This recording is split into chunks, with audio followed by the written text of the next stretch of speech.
오늘 우리가 함께 하실 하나님의 말씀은 구약성경 이사야서 6장 11절부터 13절까지입니다. 이사야 6장 11절부터 13절 우리 다 함께 합독하시겠습니다. 다 같이요. 내가 이르되 주여 어느 때까지니까 하였더니 주께서 대답하시되 성읍들은 황폐하여 주민이 없으며 가옥들에는 사람이 없고 이 토지는 황폐하게 되며 여호와께서 사람들을 멀리 옮기셔서 이 땅 가운데에 황폐한 곳이 많을 때까지니라. 그 중에 10분의 1이 아직 남아있을지라도 이것도 황폐하게 될 것이나 밤나무와 상수리 나무가 배임을 당하여도 그 그루터기는 남아있는 것 같이 거룩한 씨가 이 땅에 그루터기니라 하시더라. 아멘.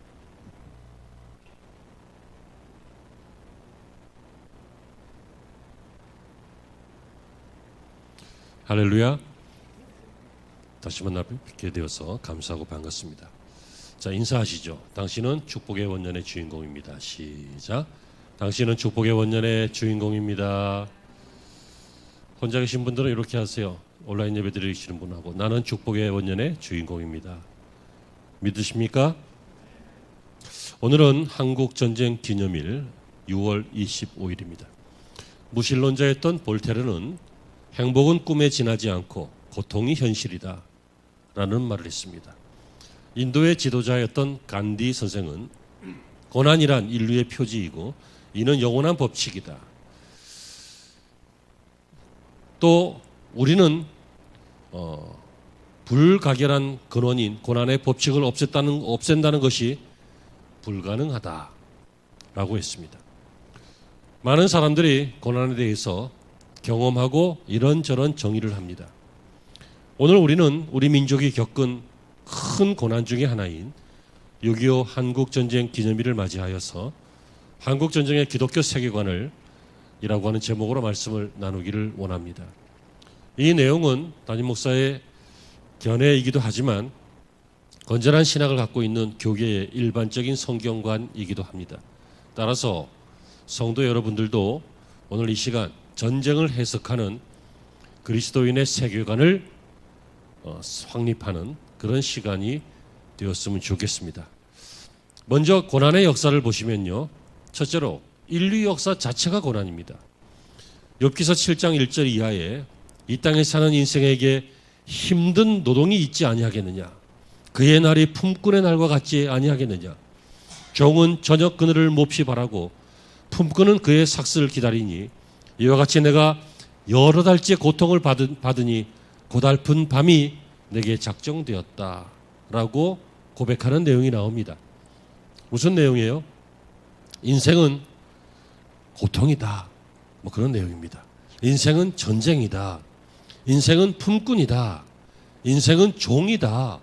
인생은 밤이다 라고 하는 그런 고백입니다. 여러분, 실제로 인류의 역사는 눈물의 역사였습니다. 또 피의 역사였습니다. 그러나 이것이 하나님께서 창조하신 법칙은 아니었습니다. 태초에 하나님이 창조하신 모든 세계는 하나님이 보시기에 좋았고 선하고 아름다웠습니다. 그리고 지음받은 창조세계의 절정이라고 할 수 있는 인간은, 즉 아담과 하와는 하나님이 보시기에 심히 좋고 아름다웠습니다. 그래서 하나님께서는 그를 이 세계를 다스리는 왕으로, 하나님의 뜻을 따르는 선지자로, 그 결과를 하나님께 드리는 제사장으로 삼으셔서 인류를 축복하셨습니다. 여러분, 인류에게 고통이 시작된 것은 아담과 하와의 범죄와 함께 시작된 것입니다. 인류의 범죄와 함께 하나님의 얼굴을 피해서 도망다니는, 두려움을 안고 살아가는 그런 존재가 되고 말았습니다. 뿐만 아니라 하나님께서는 범죄한 인생에게, 남자 아담에게는 땀 흘리는 수고와 고통을 겪게 하셨고 여자 하와에게는 해산의 고통이 주어졌습니다. 땅은 저주를 받아서 사람들에게 좋은 것을 주지 않고 가시덤불과 엉겅퀴를 내주게 되었습니다. 그래서 사람들은 좋은 것을 얻으려면 조금 얻을 수밖에 없고 수고해야 얻을 수 있는 농사를 짓는 그러한 인생이 되었지요. 그 후 인생은 필경 죽음을 만나게 되었습니다. 네가 죽으리라, 정령 죽으리라 이 말씀처럼 인생은 죽음이라는 고통을 겪게 되었고 흙으로 지어진 인생은 흙으로 돌아가는 고통을 알게 되었습니다. 아담과 하와뿐만 아니라 에덴에서 추방당한 아담과 하와의 자손들이, 그 후손들이 여러 대를 걸쳐서 사람 수가 많아지자 생겨난 것이 무엇입니까? 전쟁이었습니다. 그리고 그것은 고난이었습니다. 이 세상을 살았던 사람들 중에 피를 보지 않은 사람이 어디 있습니까? 자식을 묻지 않은 사람 혹은 부모를 묻지 않은 사람이 어디 있겠습니까? 피로 물들어버린 왕관을, 피로 물들어버린 재물을, 피로 물들어버린 자리들을 주고받으면서 뺏고 얻으면서 살아갔던 것이 인간의 역사였습니다. 서로 찌르고 서로 죽이고 이 피 위에 집을 짓고 서로가 흘린 피로 역사를 쓰고 서로가 주고받은 죽음 앞에서 울면서 사는 것이 인류의 역사였습니다. 그러므로 정리하면 인류의 역사는 전쟁과 고난입니다. 뿐만 아니라 이 전쟁과 고난 속에 사는 인류는 어디서 왔는지, 어디로 가는지, 또 누구를 위하여 자신이 생존하고 역사는 왜 존재하고 이 세상은 왜 존재하는지 이런 것들을 일부 사람들 제외하고는 모른 채 그저 달려가고 그저 싸우고 그저 쟁취하면서 사는 고난의 역사가 우리의 역사였습니다. 이제 인류의 역사 중에서 선민 이스라엘의 역사를 살펴본다면 선민 이스라엘도 역시 고난의 역사였습니다. 이스라엘의 역사는 아담으로부터 오고 또 홍수 이후로 노아 시대부터 쭉 이어져 온다고 볼 수 있지만 이스라엘이라고 하는 민족의 역사는 바로 하나님이 지시한 가나안 땅으로 이주한 아브라함 때부터라고 볼 수 있습니다. 그래서 하나님이 아브라함에게 내 후손이 하늘의 별과 같이 바다의 모래와 같이 많으리라 이렇게 약속하셨던 것이었죠. 아브라함의 후손이 애굽 땅으로 이주하여서 거기에서 본의 아니게 종노릇하다가 400년 넘게 종노릇하다가 큰 민족을 이루게 되었고 하나님은 모세를 통해서 출애굽하게 하심으로 민족을 이룬 또 그 땅을 찾아가는 나라를 이루는 히브리 민족의 역사가 시작되었습니다. 그 후에 이 선민들의 출애굽 역사 속에는 정말 하나님의 기적이 담겨 있었습니다. 구름 기둥과 불 기둥이 그들을 인도했습니다. 그들은 농사를 짓지 않았지만 하늘에서 내려오는 양식으로 메추리와 또 만나로 먹고 살았습니다. 그들은 길쌈도 하지 않았고 옷도 새로 짓지 않았지만 옷이 떨어지지 아니하고 신발이 떨어지지 아니하는 하나님의 완전한 보호하심 속에서 살았습니다. 그들은 무기도 없었고 전쟁도 할 수 없었지만 그저 기도하니 모세가 손을 들고 기도하니 이스라엘이 전쟁에서 승리하는 그런 기적을 맛보면서 광야길을 살았습니다. 그럼에도 불구하고 그들은 먹을 것이 부족하다고 투정 부리고 목말라 죽겠다고 모세를 죽이려고 그러고 애굽에는 신이 없어서 여기까지 와서 죽냐 하면서 송아지를 만들고 그러는 바람에 하나님께 매를 맞아서 울면서 아파하면서 그 광야길을 걸었습니다. 지금 이스라엘의 역사를 보고 있습니다. 이 긴 이스라엘의 역사를 5분 만에 볼 것입니다. 그 이후로 시작된 이 사울과 다윗의 그리고 솔로몬으로 이어지는 신정국가 시대. 이 신정국가를 시대를 지나자마자 대부분의 이스라엘은 그리고 유다는 우상숭배자가 되었고요. 하나님을 잊기 시작했고 하나님을 배반하게 되었습니다. 그때도 하나님은 아수르와 바벨론 등 여러 나라를 도구로 삼아서 저희들을 징계했습니다. 오늘 우리가 읽으신 이사야서 6장의 이 내용도 바로 하나님께서 이사야를 통해서 선민 유다가 죄 때문에 바벨론의 침략을 받을 것이다. 죄 때문에 나라를 잃어버리는 만국의 비운을 맞게 될 것이다. 라고 하는 내용을 담고 있는 예언입니다. 언제까지입니까? 10분의 1이 남는다 할지라도 그들도 망할 것이다. 다 망한다 그런 얘기입니다. 그러면서도 하시는 말씀이 그러나 그릇터기는 남겨두겠다. 상수리 나무가 다 배임을 당해도 그루터기가 있어서 나중에 거기서 싹이 나고 줄기가 올라오고 하는 것처럼 하나님께서 그 그루터기를 남겨두시겠다 이렇게 약속하고 계십니다. 이스라엘은 이렇게 하나님의 특별한 사랑을 받았지만 하나님의 특별한 사랑 속에서도 특별히 배반함으로써 그들은 나라를 잃어버리는 슬픔을 여러 번 겪게 되었고요. 최근 근대사에서도 나라를 2000년 동안이나 잃어버렸다가 몇십 년 전에 지금의 팔레스타인 지방을 강제 점거함으로써 나라를 건국하게 되었습니다. 세 번째는 우리 한민족을 보는데요. 우리 대한민국 한민족은 역시 고난의 역사를 겪고 있었습니다. 이 땅에 태어난 한민족 5천년 정도의 역사는 한 번도 태평성세를 이룩한 적이 없었다라고도 볼 수 있습니다. 놀라운 일입니다. 태고시대를 말할 것도 없이 삼국시대 이후로 이 백성들이 만난 전쟁은 그 수가 수백 번입니다. 수백 번의 전쟁을 겪었습니다. 그 중에 내란을 제외하고 외부의 침략을 받은 것들도 엄청나게 많습니다.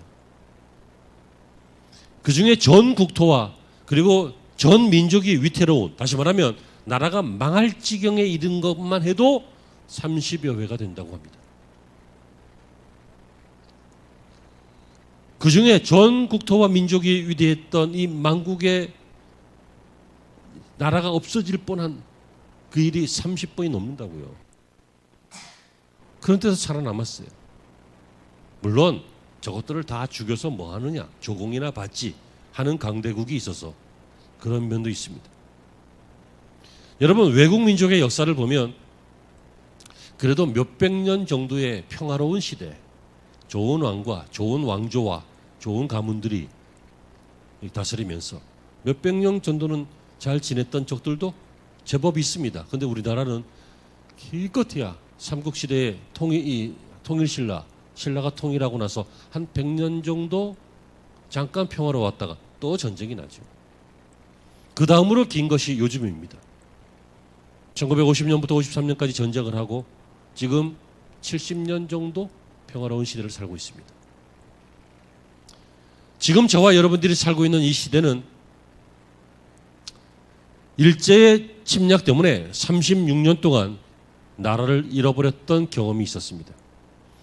그러다가 1945년 8월 15일에 하나님은 이 땅에 해방을 주셨습니다. 그러나 우리 민족이 다시 남북으로 분단되는 바람에 전쟁을 겪게 되었고요. 해방된 지 5년 만에 1950년 6월 25일에 북한군이 뒤에 여러 나라를 힘입고 이 땅을 침략하기 시작했습니다. 여러분, 이 전쟁의 결과를 요약한 것을 잠깐 들려드릴까요? 그 결과 3만 명 이상의 청춘들이 이 땅에서 사라졌습니다. 죽음을 맛보았습니다.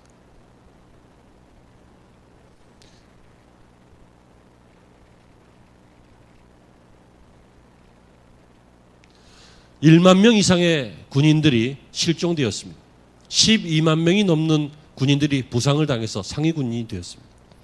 민간인은 23만 명 정도가 전쟁 때문에 희생제물이 되었는데요. 그리고 또 22만 명 넘는 사람들은 부상을 당했습니다.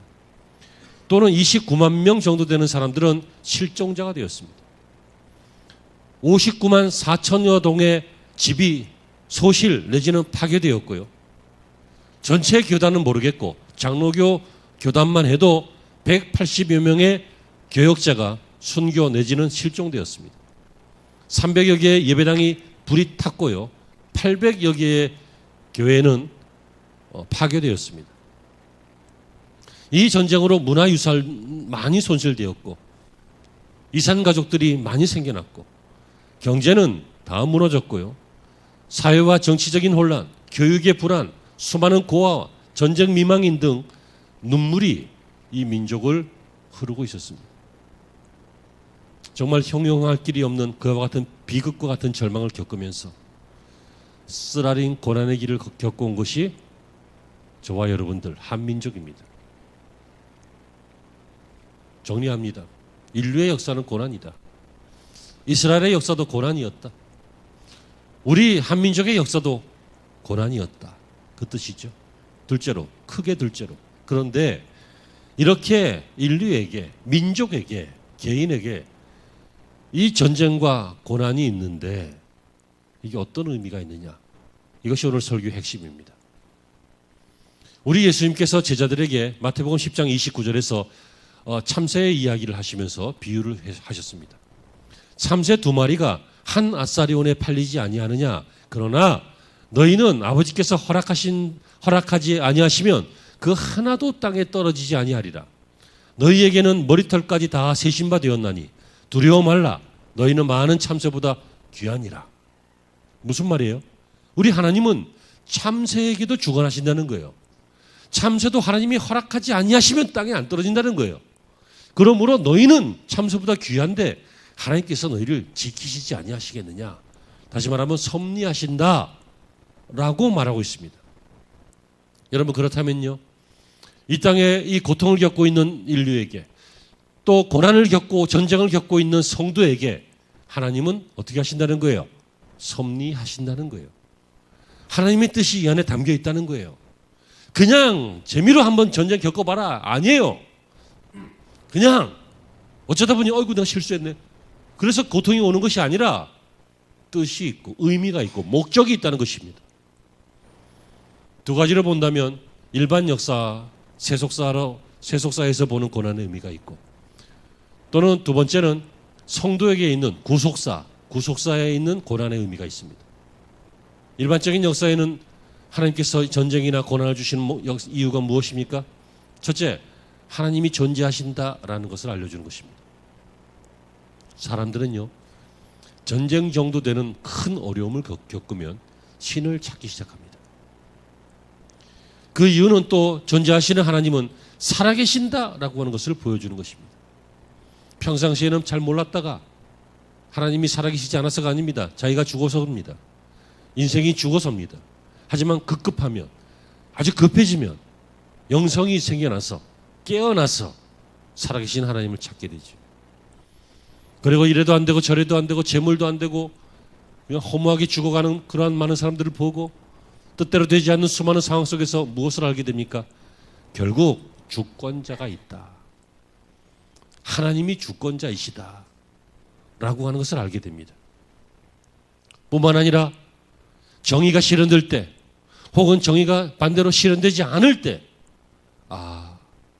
사람은 참된 재판관이 아니구나, 오직 참된 심판은 하나님께 있구나 라고 하면서 이 땅에서 억울해도, 이 땅에서 다 보상받지 못해도 하나님의 보상과 하나님의 심판을 기다리는 바로 그런 신앙을 갖게 됩니다. 그 결과 결국 인생은 피조물이다. 결국 인생은 무능하다. 결국 인생은 악하다 라고 하는 것을 경험하게 되고, 결국 인생이 천국을 만들 수 없다. 결국 인생이 행복을 추구하는 것이 전부가 아니다. 인생은 인생의 행복을 목적으로 하는 것이 아니라, 인생의 유토피아를 꿈꾸는 것이 아니라 하나님의 뜻대로 사는 것이었다 라고 하는 것을 개인적으로, 철학적으로, 신앙적으로 경험하는 목적이 있습니다. 더 구체적으로 말하면 선민에게는, 성도에게는 구속사적인 신앙의 교훈이 담겨 있습니다. 어떤 교훈입니까? 첫째는 우리의 죄를 깨닫게 합니다. 세상에 자녀를 때리고 싶은 부모가 어디 있겠습니까? 사랑하는 대상을 힘들게 하고 싶은 사람이 어디 있겠습니까? 그런데 그 사랑하는 대상이, 그 자녀가 죄 가운데 있으면 부모는 험한 말을 합니다. 때로는 때려줍니다. 그것은 바로 죽으라고 하는 것이 아니라 죄를 깨달으라는 것입니다. 그리고 전쟁이나 이런 고난을 통해서 죄를 깨닫게 되면 깨닫고 끝나는 것이 아니라 사람은 회개하게 됩니다.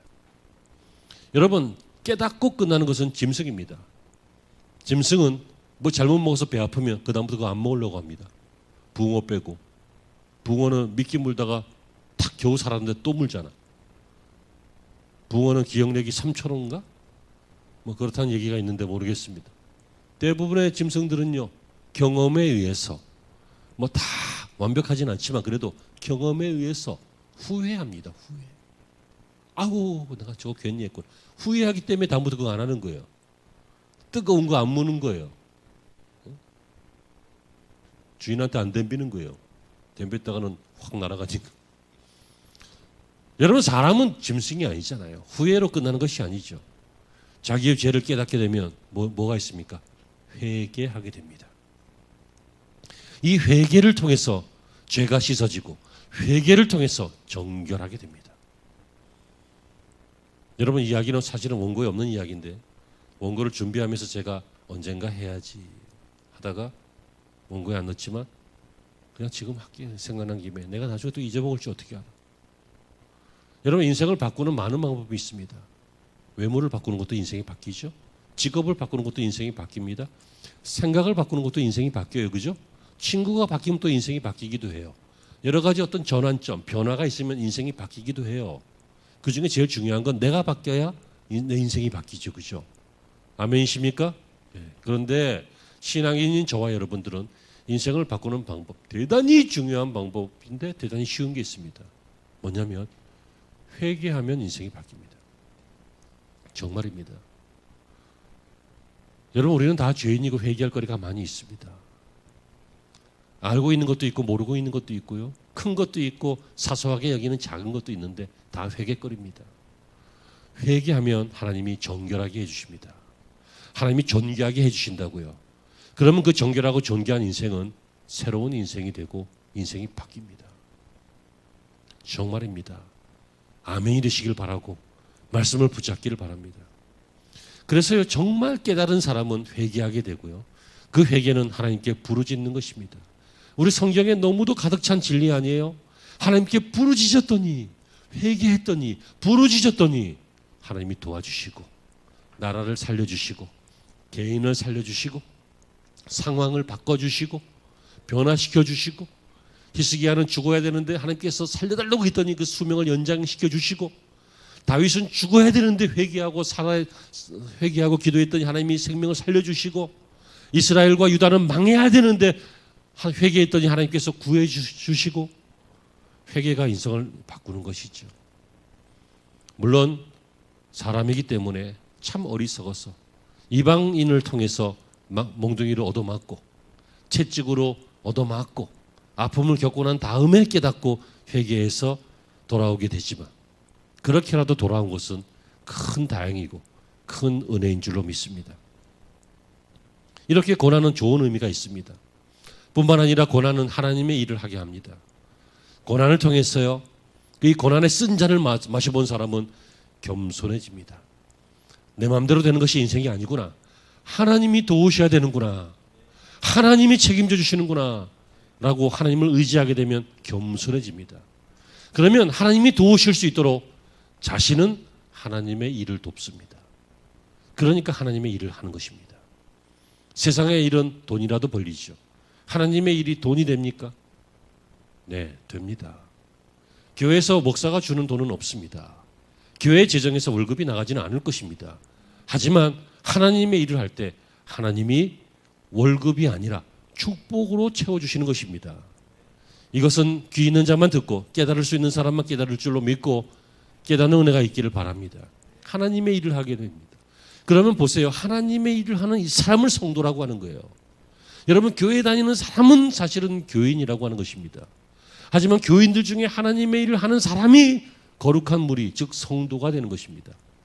성도를 성도되게 하는 거예요. 여러분, 저와 여러분들이 성도이죠. 처치 멤버가 아니잖아요. 교회 멤버, 교인이 아니라고요. 교회 등록부에 들어오면 다 교인입니다. 하지만 하늘나라 생명책에 기록되어져야 성도가 되는 것입니다. 이렇게 회개한 사람이, 회개하고 예수 그리스도를 구주로 영접하고 하나님 나라를 위해서 살고 하나님의 일을 하는 그 사람이 성도가 되는 것입니다. 나이가 20살이라고 성인이 되는 것이 아닙니다. 20살이기 때문에 책임감을 가지고 자신의 입지를, 위치를 정확하게 알고 그 사람이 성인이 되는 것입니다. 연도별 딱 성인이 아니에요. 주민등록증에서 이제는 성인 땡 한다고 그때부터 막 술 먹고 막 이렇게 성인 노릇하고 그게 아니에요. 알았지? 사랑하는 성도 여러분, 우리가 만난 이 동족 간의 비극이었던 한국전쟁의 비극은 결코 우연의 산물이 아닙니다. 시대나 역사나 국제정세를 보면 8.15 해방을 우리 힘으로 쟁취하지 못했고 남의 힘으로 얻어진, 갑작스럽게 얻어진 것에 대한 대가 중에 하나다. 이렇게도 볼 수 있습니다. 또 열방 세력이 북쪽은 러시아, 예전엔 소련이었죠. 소련을 위시로, 또 이쪽은 미국과 서방을 위시로 하는 열방 세력의 그 경쟁의 결과이다. 그럼 저는 근대사를 공부를 좀 해봤는데요. 여러분, 패망국이, 전범국이 이 나라 저 나라 연합군이 전범국을 확 망하게 하면 그 연합군이 전범국을 나눕니다. 그래서 독일이 나눠진 거였어요. 그런데 이상하게 일본이 안 나눠지고 우리가 나눠졌어요. 거기에 대해서 얘기하다 보면 정치적인 얘기가 나오니까 안 할래. 열방의 세력의 결과이기도 해요. 하지만 기독교 세계관으로 이 8.15 해방을 받은 한국 교회가 좋은 기회를 얻었는데, 하나님의 은혜와 축복을 얻었는데, 그랬는데 신앙의 자유, 예배의 자유, 선교의 자유를 얻었는데, 축복을 얻었는데 그만 과거에 있었던 신사참배의 우상 숭배를 회개하지 않았고, 여기에 동참했던 목회자들이 자신을 합리화했고, 교회는 사랑과 자유라는 이름으로 두리뭉실하게 그냥 넘어가 버려서 하나님께서 회개하지 않은 교회와 성도를 심판하신 것이다 라고 보는 것이 담임 목사의 견해이기도 하고 서두에 말씀드렸던 한국 교계의 건전한 성경관이기도 한 것입니다. 세상 사람들은 들으면 웃을 얘기죠. 무슨 소리야, 서구와 그 다음에 이 공산권의 그 힘의 대결 때문에 38선으로 갈라진 거지.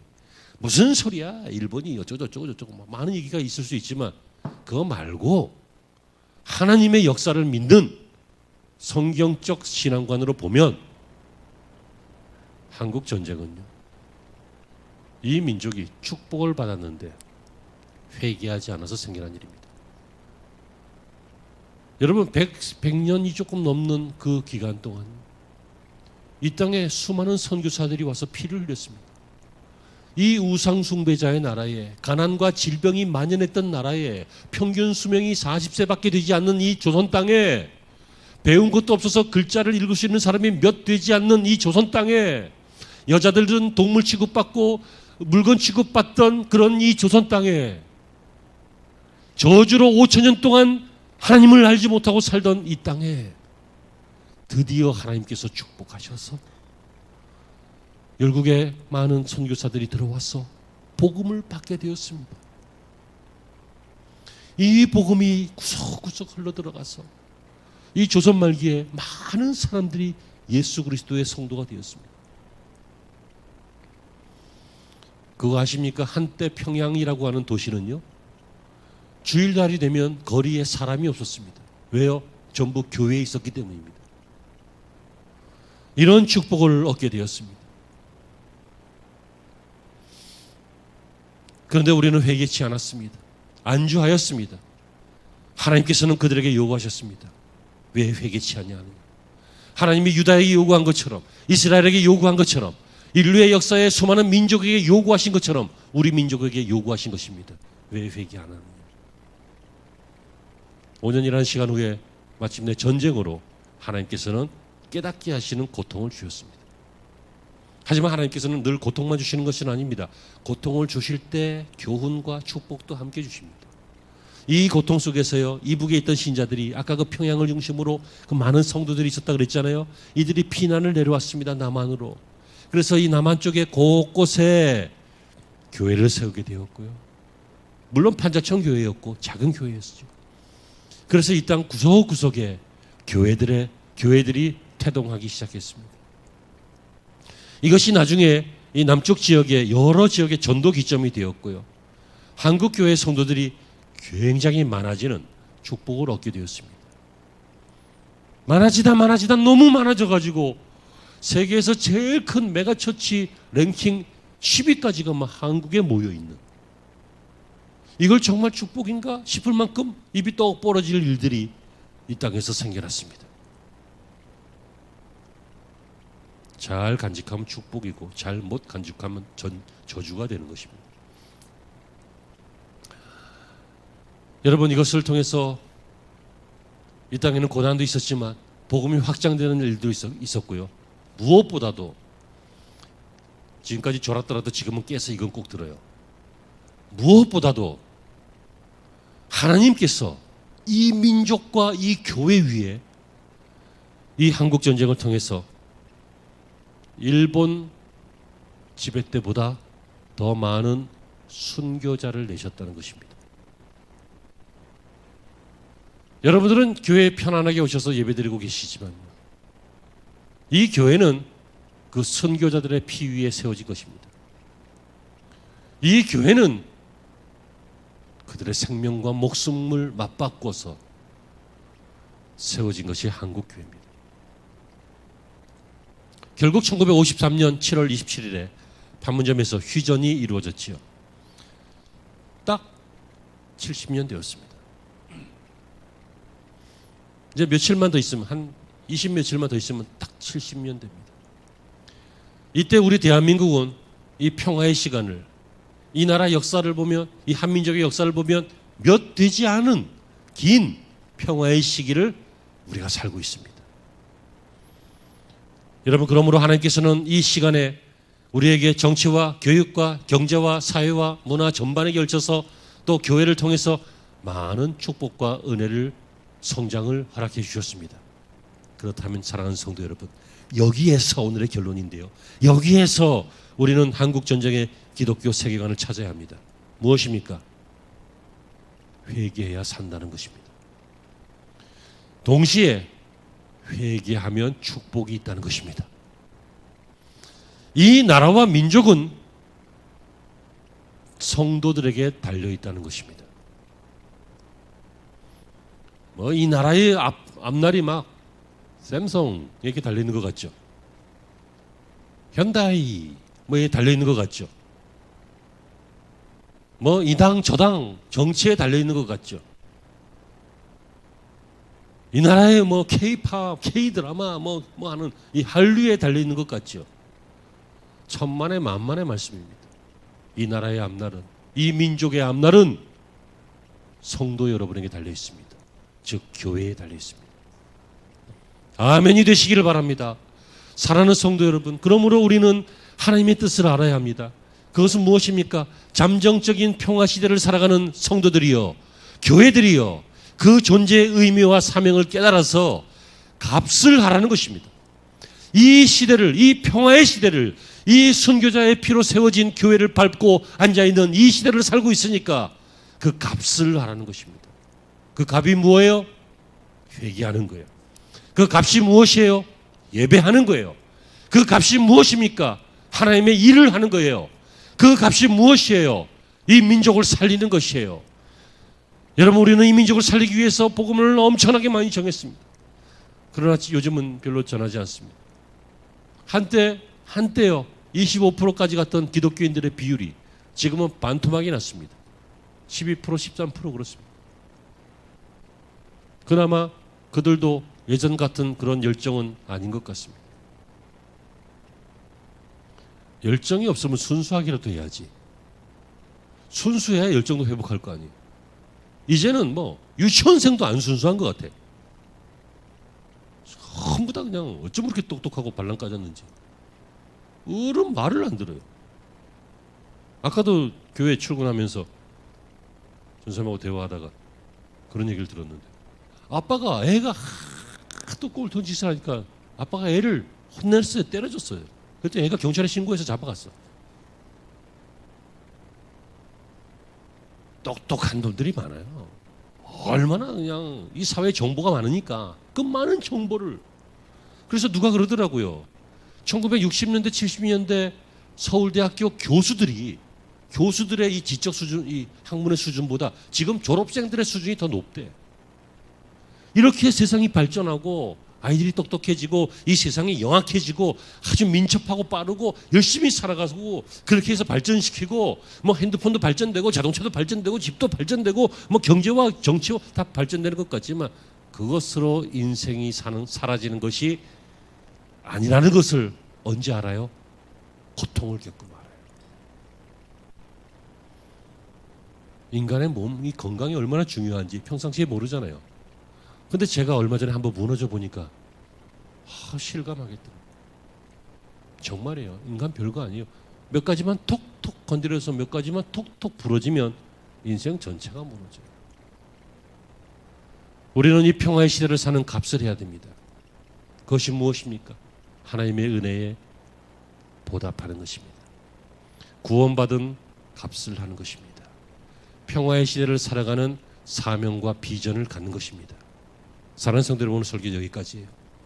이것이 우리가 읽은 이 본문에 이 땅에 남은 그루터기가 있다. 그루터기입니다. 저와 여러분이요, 아무리 교회가 약해져가고 아무리 성도들이 흐지부지해지는 시대를 살고 있다 할지라도 저와 여러분은, 우리 교인들은, 성도들은 남은 그루터기가 되기를 바랍니다. 정결케 하시기를 바랍니다. 회개하시고 비전과 사명을 가지시고 주의 일을 하시기 바랍니다. 그래서 내가 살고 남을 살리고 가정을 살리고 나아가 교회를 살리고 궁극적으로 하나님께서 수많은 선교사들과 이 전쟁을 통하여 수많은 성도들의 피를 받으신 이 한국 교회를 살려내는 저와 여러분이 되시기를 바랍니다. 이 6.25 한국전쟁 기념일을 그냥 보내는 것이 아니라 이 역사를 보는 기독교 세계관을 잘 세우고 잘 간직하는 성도들이 되시기를 주의 이름으로 축원합니다. 기도하시죠. 하나님, 기독교인들은, 성도들은 세상과는 다른 몇 가지 세계관이 있어야 합니다. 기독교인의 가정관, 기독교인의 직업관, 기독교인의 윤리관, 또 기독교인의 세계관, 수많은 것들이 있습니다. 그 중에 전쟁을 바라보면서 서방 세력과 공산권 세력만 보는 것이 아니라 하나님의 손길을 보게 하여 주옵소서. 이 땅이 우리가 운 좋은 시대에 태어났다라고 생각하지 말고 하나님의 일을 해야 하는 시대에 태어났다는 것을 알게 하여 주옵소서. 그래서 이 민족을 살리겠다고 하는 거룩한 열망이 우리의 신앙의 선배들처럼, 스승들처럼 우리 가슴속에 다시 한번 불타오르게 하여 주셔서 교회가 일어나고 성도가 일어나고 이 민족이 다시 일어나는, 그래서 마지막 시대에 하나님의 일에 쓰임받는 나라와 민족 되게 하여 주옵소서. 종이 전한 것 중에 혹 잘못된 것 있거든 사하시옵소서. 그러나 기억할 말씀들 우리 마음판에 잘 새겨서 주님 오신 날까지 간직하게 하여 주옵소서. 예수님의 이름으로 기도합니다.